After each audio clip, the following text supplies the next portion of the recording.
नमस्कार दोस्तों, स्वागत है आप सभी का मेरे YouTube चैनल स्टेनो गुरु शिवा में। दोस्तों शुरू करते हैं आज की डिक्टेशन। गति लेखन अभ्यास संख्या 140। गति 80 शब्द प्रति मिनट। स्टार्ट।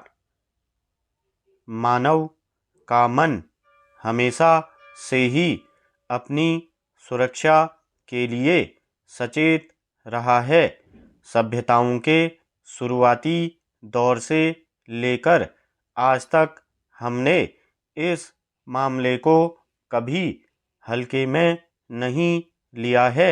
जब हम बहुत सारी चीज़ों से अनभिज्ञ थे, तब भी हम पत्थर से बने हथियारों को प्रयोग में लाते थे।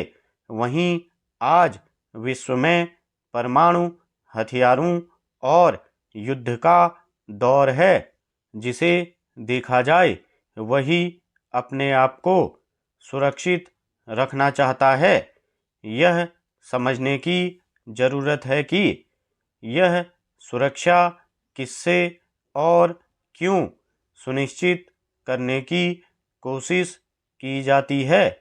यह सुरक्षा किसी जानवर या अन्य शक्ति से नहीं है, बल्कि इंसान किसी अन्य इंसान से तय करना चाहता है। इसके कई कारण हो सकते हैं, जैसे आर्थिक, राजनीतिक या अन्य कोई भी कारण। गांधी जी से लेकर नेल्सन मंडेला तक बहुत से अहिंसा के पुजारी और अन्य ऐसे महानतम लोग हमारा पथ प्रदर्शन करते आए हैं कि चाहे जो भी हो जाए, हमें अहिंसा का पालन करना है। ऐसे महान लोगों का मानना था कि अपना विरोध भी अहिंसक नीतियों के तहत ही दर्ज कराना चाहिए। मगर क्या आज के इस विश्व और विध्वंसकारी युग में ऐसा संभव है? राष्ट्रीय स्तर पर तो हमारी सुरक्षा के लिए हमारी सरकार कार्य कर रही है, लेकिन व्यक्तिगत स्तर पर इस तरफ हमारा खास ध्यान नहीं है। आतंकवादी हमलों में देश के नागरिक मारे जाते हैं। अगर आत्मरक्षा के कुछ तरीकों को अपनाया जाए तो आत्मबल से हम अपने आप को इन हमलों से बचा सकते हैं। नहीं तो कम से कम सामना तो कर ही सकते हैं।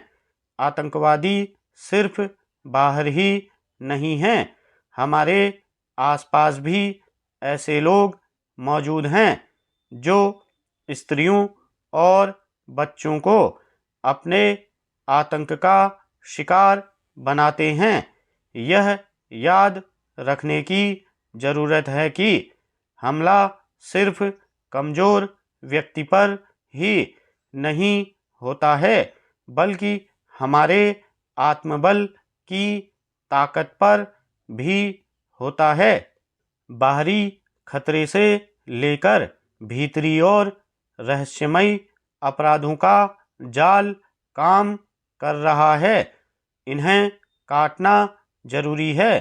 हम यहाँ सैनिक शिक्षा समर्थित राष्ट्रों का गुणगान नहीं करना चाहते, क्योंकि हमारे लोकतांत्रिक राष्ट्र में ऐसा संभव नहीं है और न ही मानवीय दुनिया के लिए यह कोई अच्छा विकल्प है। मगर शिक्षा में आत्मरक्षा का प्रशिक्षण अगर दिया जाए तो व्यक्ति काफ़ी हद तक आने वाली दुर्घटनाओं का शिकार होने से बच सकता है। आत्मरक्षा के तरीके सीखना आज हमारे लिए एक बेहद आवश्यक पहलू है। हमें अपनी रक्षा के लिए स्वयं ही प्रयास करने होंगे, जैसे कि जंगलों और अन्य असुरक्षित जगहों पर जीवन गुजारने वाले हमारे पूर्वजों ने किए थे। स्टॉप।